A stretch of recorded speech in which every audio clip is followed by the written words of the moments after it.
Welcome back, fellow armchair generals. This is Gamer1745 here with my my starting of a playthrough of Order of Battle Pacific. We recently, of course, played Order of Battle of Britain, which is actually made after this one. This was their original one.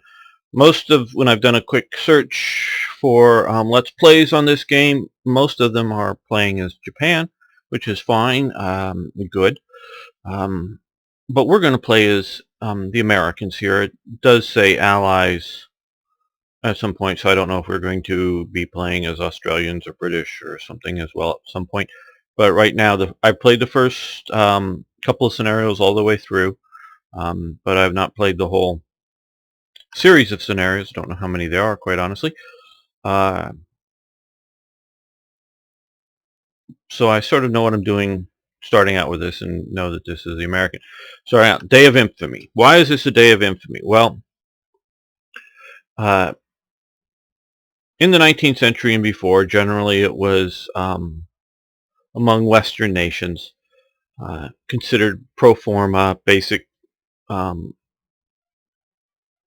ways of operating was you declare war. Now you may be attacking 10 minutes after you declare war, but you declare war and you go to war. Japan did not declare war prior to attacking Pearl Harbor. Now I do know that they had sent a secret coded declaration of war to their embassy to be decoded. Well, because of days of the week and because of timing, my understanding was is the Japanese uh, embassy didn't immediately start decoding the long message, and once it did, there were some delays in getting the declaration of war handed in. So the attack took place before the declaration of war was officially made. Now, Japan had thought from the very beginning that they could be able to do this in Washington and be able to attack in the U.S. and the Philippines prior to any notification reaching them. And there was, you know, I've watched communications blossom in my lifetime around the world.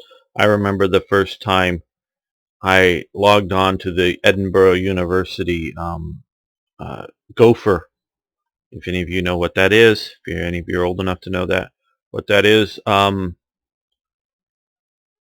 internet site. And this was before there was a World Wide Web.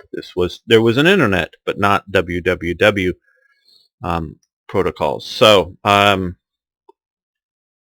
immediacy of being able to, so many of you watching this video, once it's up all over the world, they did not communicate that way. And you did not, I'm not even sure if they had a telephone line. I think they did, laid under the sea between the United States and Hawaii, then a possession, not yet a state of the United States. So communication was much slower in those days. And so the Japanese thought that they could declare war and then have the attack happen 5, 10, 12 hours, whatever it was later after the declaration of war. It did not happen, so it became the Day of Infamy. And let me tell you, talking to my parents, my grandparents, um, my parents were, my father was born just basically at this time. My mother born just at the end of World War II, but all my grandparents were alive and living in California at the time. There was, for the rest of their life, a very residual hatred of the Japanese. They intellectually later, I know, could deal with Japanese as people and individuals, but Japan as a country, this backfired on Japan so incredibly bad. They, like I say, for, up into the 90s and much later, there was a very strong residual dislike of the Japanese. Not because we had gone to war with them. One of my grandfathers was just a bit too young to be drafted into World War I, and because of that, he was just a little bit too old to go into World War II, sort of right in that period in between there. So he remembered World War I. He remembered World War II. He did not have any of these strong feelings about Germans, about Italians. I don't even know if he thought about Austrians and Ottomans and whatever from World War I, but it was different with the Japanese. Now maybe it's because we're a West Coast family. I don't know, but it was because this was a sneak attack, because this was not done to form. Now my grandfathers and grandparents generally, they hated Nazis as a political ideology and a group and what they did. But they separated that from Germans.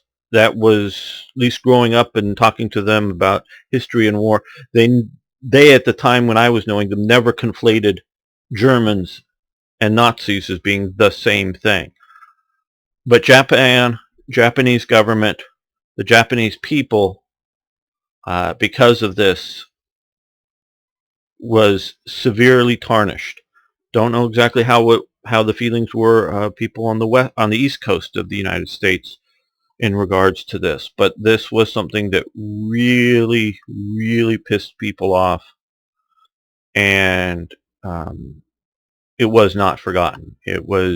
And because they did not see Japan as being ruled by a particular party like the Nazis were in Germany and the fascists were in Italy, they saw it as the nation of Japan.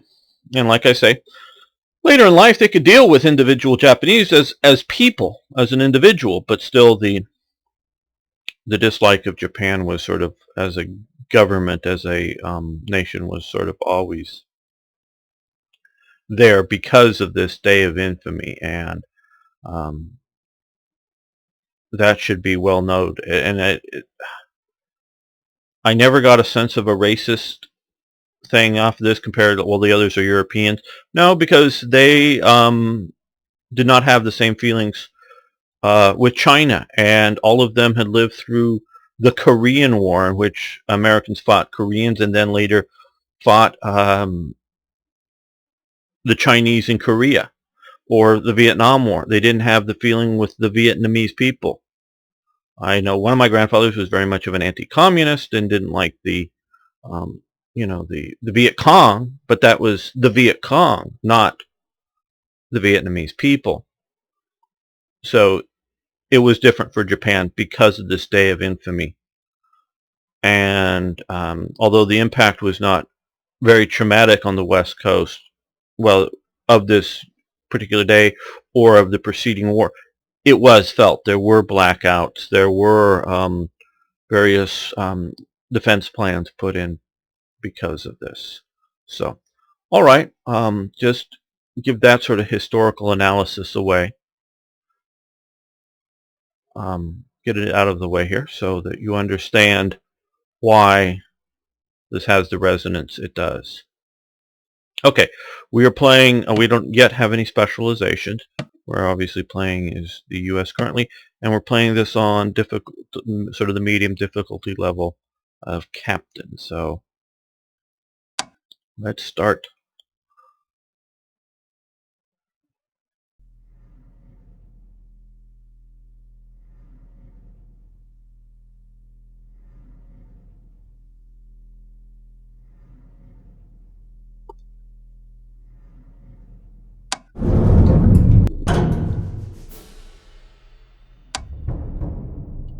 Okay, the Japanese fighters and bombers are coming from all directions and are targeting ships and naval infrastructure.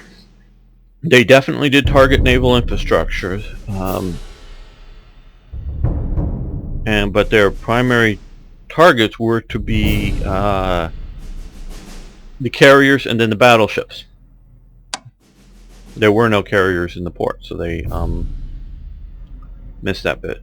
The radar station, I did, before starting this, take a quick look at the Wikipedia site on this.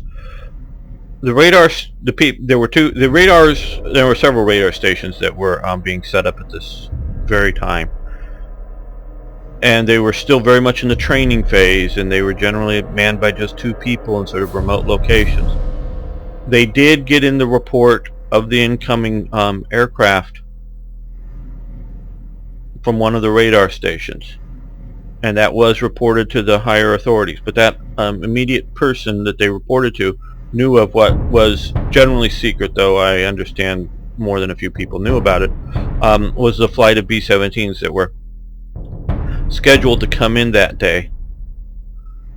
And so when the initial report, because they did sort of come in sort of surrounding the island, they didn't come from one angle, but the aircraft that the one radar station that saw them and reported, it was just a few degrees off from the expected approach vector from the US of the B-17, so the person who got the report presumed that it was just the B-17s coming in off of a different path. The people who reported the incoming aircraft did not report the strength. I don't know the details of how, they were able, the technology level of determining the size of a contact, the number of aircraft, but it was like, I don't know, 16 or so bombers coming in, but there was, in the one contact, 40 or 60 Japanese aircraft coming in, and had that been reported, it might have woken them up that the contact wasn't the scheduled B-17s. But that was just, these guys were very new and being trained on this, and procedures hadn't been set yet. Our forces are across the island are in disarray and totally unprepared. Make contact with the defenders and try to get them. So basically we drive this jeep around and wake everybody up. So we're going to start the game. Japanese have the initiative.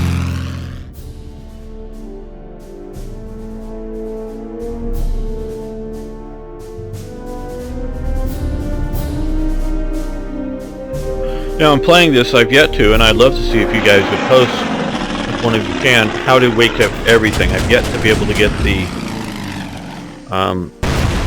Jeep everywhere we might want to be, if there's some other way of doing that. I don't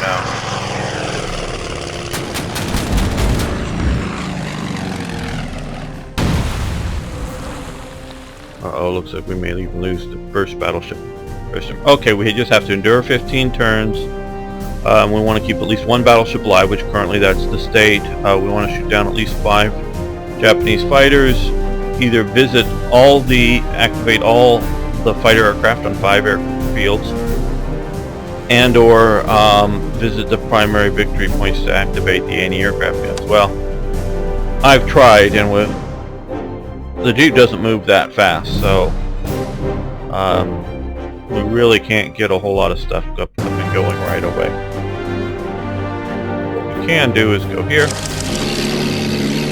get an anti-aircraft gun up,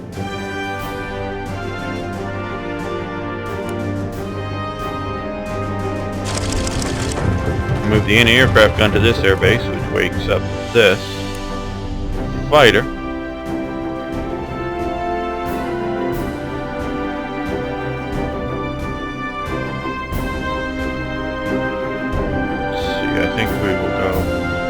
I think he's a lost cause.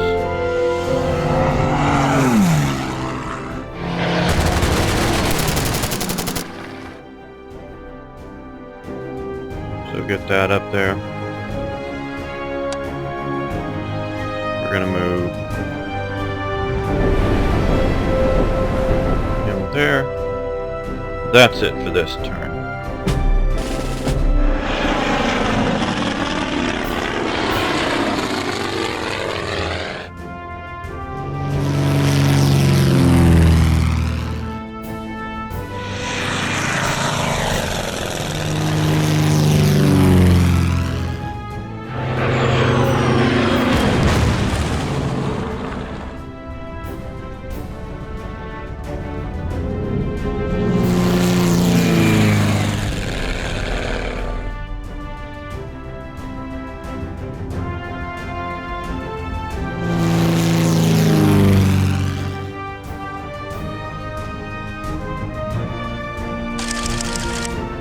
Okay, so we've lost our first ship, so I guess that in some way represents the Arizona, which is still at the bottom of Pearl Harbor as a grave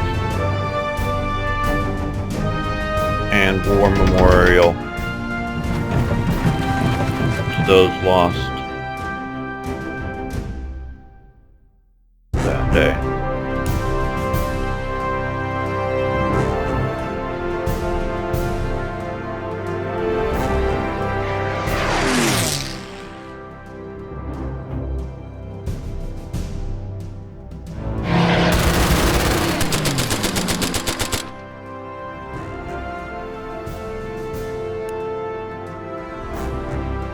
Fortunately, none are in the attack range. Now I'm going to send him out there. In my previous playthrough, they just had no one was opposing them out here, and they just kept slaughtering. So I'm sending him out there to wake that up. What else do I have? Oh yes.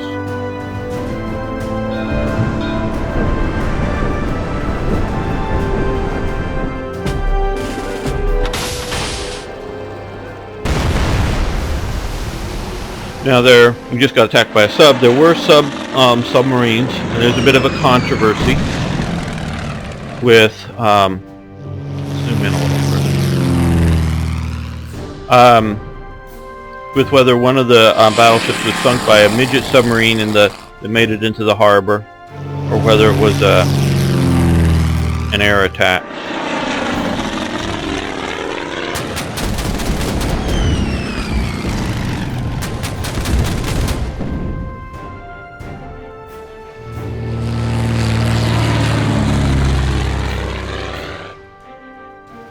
And the first shot that was fired was actually fired by the U.S. before the air attack on a submarine that a destroyer outside of the harbor had spotted. And since they were on like they said, totally unprepared, yes, but they were on a bit of an alert. So you have to, before you move, you can send out sonar pings and spot them and launch depth charges.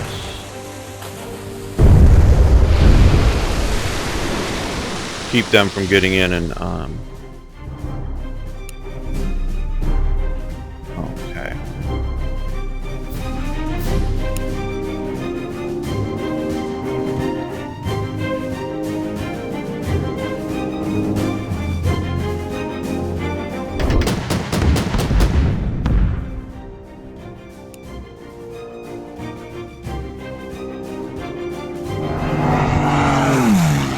Not sure if that was the best move.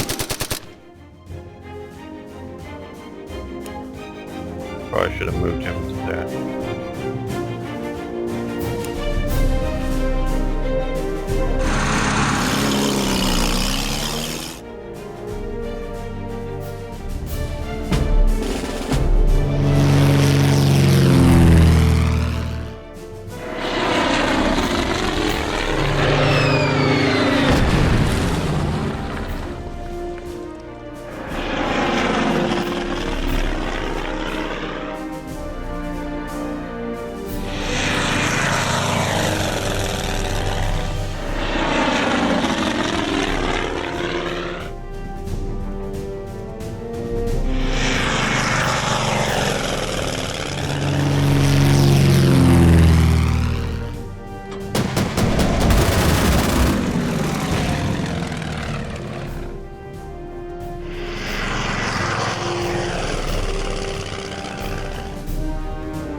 I like the way they do the radar. It shows you where the aircraft is.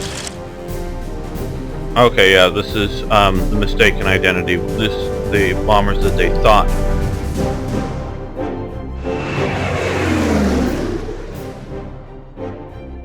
Were the Japanese.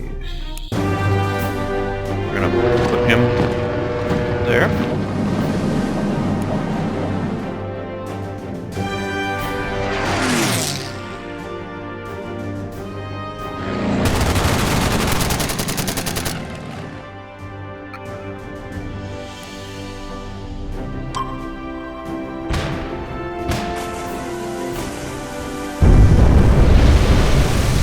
So we sunk their submarine.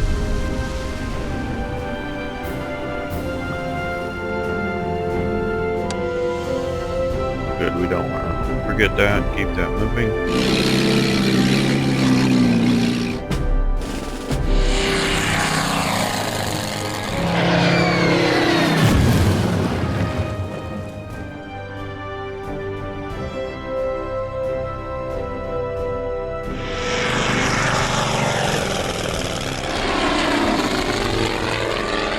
I wonder why he doesn't fire at any of the aircraft.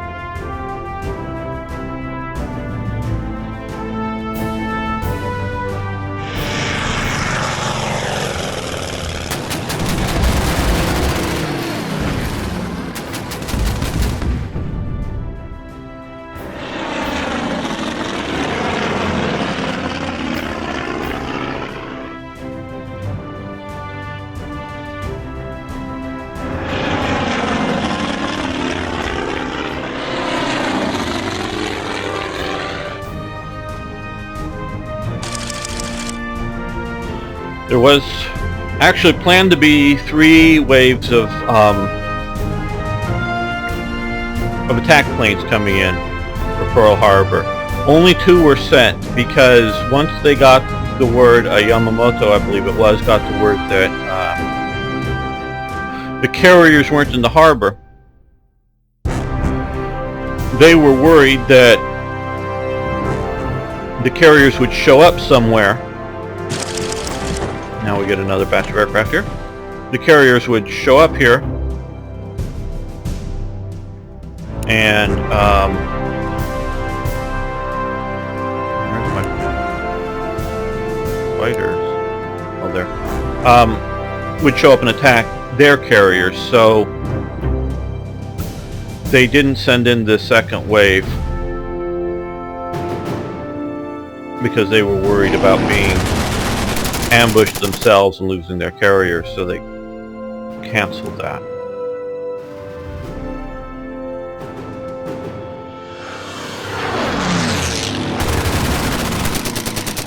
I could have shot that one down, but I didn't want this. Battleship to be entirely unprotected from any air cover from the aircraft.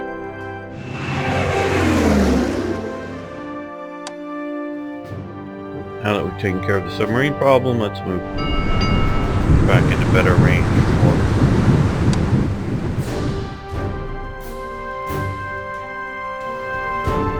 I think this might be the best way to get there.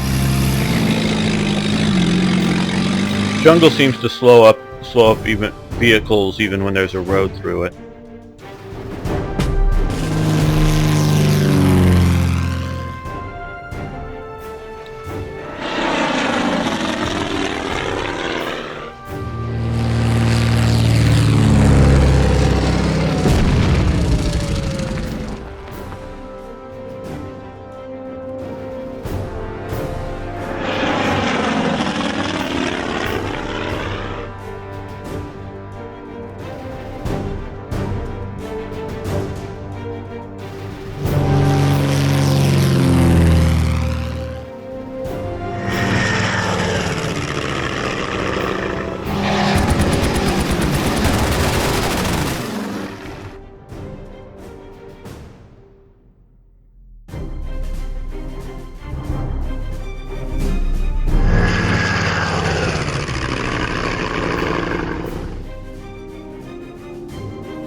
Taken out any of their aircraft yet.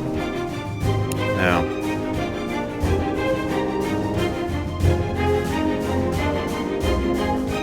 can't land, yeah.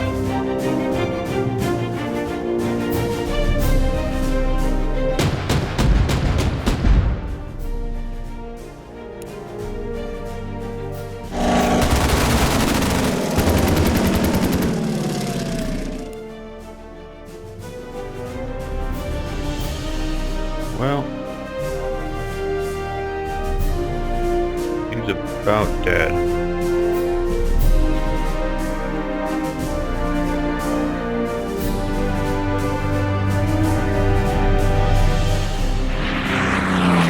the Hickam field there.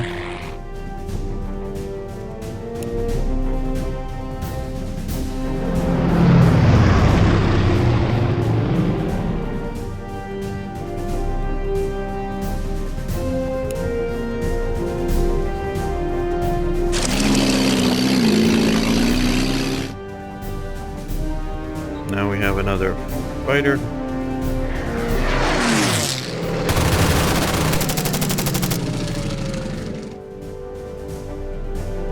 Take on that guy.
At least he's firing to protect the radar there.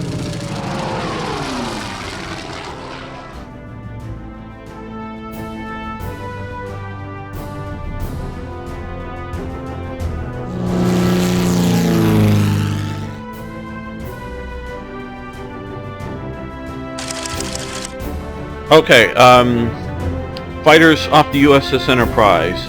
They did send in some naval fighters that were able to get, not exactly sure at what stage they got there. But I think we're going to end this episode here. Thank you so much for viewing and liking these episodes, and we can talk about, if you want, Pearl Harbor and the start of the really proper start of the U.S. into World War II and the Pacific War for the U.S. Again, thanks so much. See you next time.